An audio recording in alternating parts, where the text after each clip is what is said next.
Gwyneth just smiled. Whether she had just met you or whether she had known you her entire life, she was always happy. I went to the field day, and around 10 o'clock, some of the students ran over and said, "Hey, Gwyneth's passed out. You need to come over and check her out."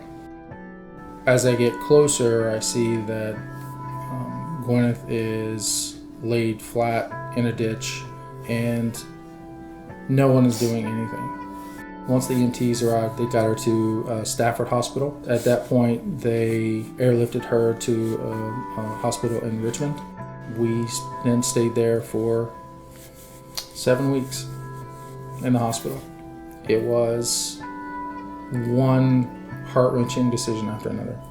Sadly, before we were able to bring her home,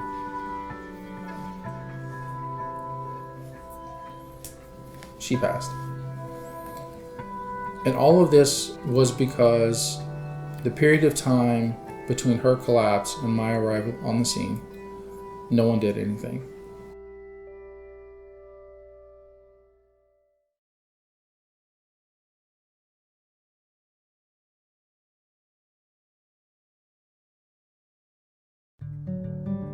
Teachers aren't required to be CPR certified. They're not required to have this knowledge.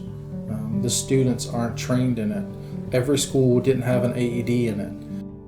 And when I found that out, that was the number one thing that needed to be changed.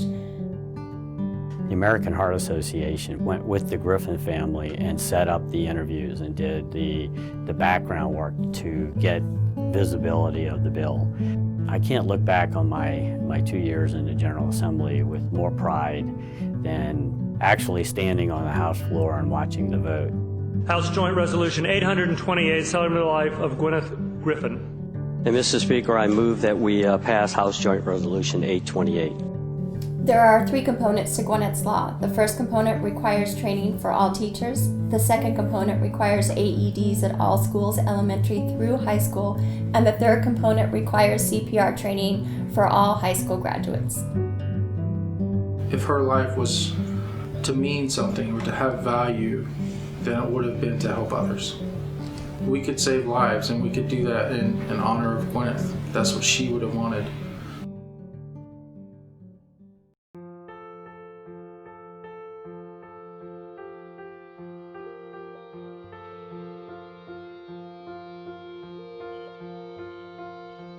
November 22nd, I suffered from a cardiac arrest, and I was saved by my teachers with CPR. When Ellie collapsed, we had had a CPR class maybe 2 weeks prior. These teachers know the importance of being certified, but now with Gwyneth's Law, it's mandatory. We were fortunate to be the receivers on the end of Gwyneth's Law for our daughter. When I arrived, they'd already given her CPR. My daughter wouldn't be here without those people. It's very, very simple. Hands-only CPR can be done by anybody. By doing CPR, you can actually double or triple the odds of survival. Now that I look at Ellie here at school, I think, all this training was not in vain, because I have a child here that we saved her life. I have a 16-year-old who's alive. She wasn't supposed to be here. I can't thank them enough for Gwyneth's Law and taking the initiative, because if that hadn't happened, I wouldn't be here.